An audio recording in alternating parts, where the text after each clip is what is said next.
Maging krus tayo sa ating kapwa. Hindi krus na pabigat, hindi krus na problema, kundi maging krus na pagmumula ng pag-asa at pagmamahal.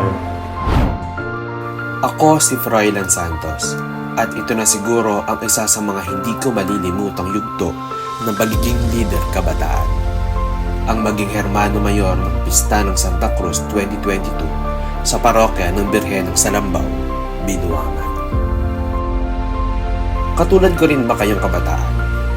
Bahay, paaralan, trabaho at simbahan ang iniikutan. 2 dekada nang nakalilipas noong unang pumasok ako at naglingkod sa simbahan.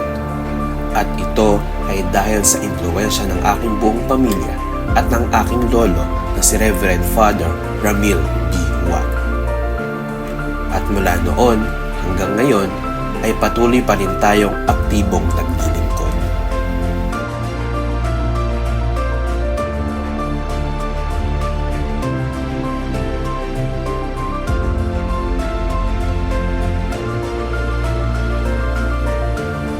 Mula sa aking karanasan sa kolehiyo at sa aking propesyon bilang isang TV producer at writer ng ABS-CBN, naibahagi ko sa aking parokya at komunidad ang aking kaalaman sa sining, pagkamalikhain at pagtatanghal.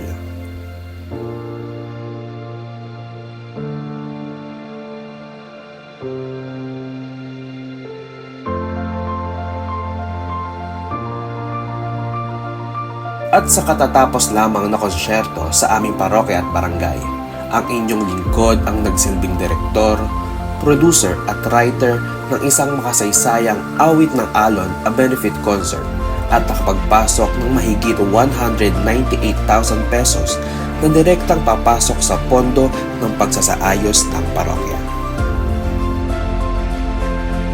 Nagsimula ako sa pagtingala sa aking mga nakatatandang kasamahan. Ngayon, tayo na ang nagsisilbing inspirasyon ng mga kabataan.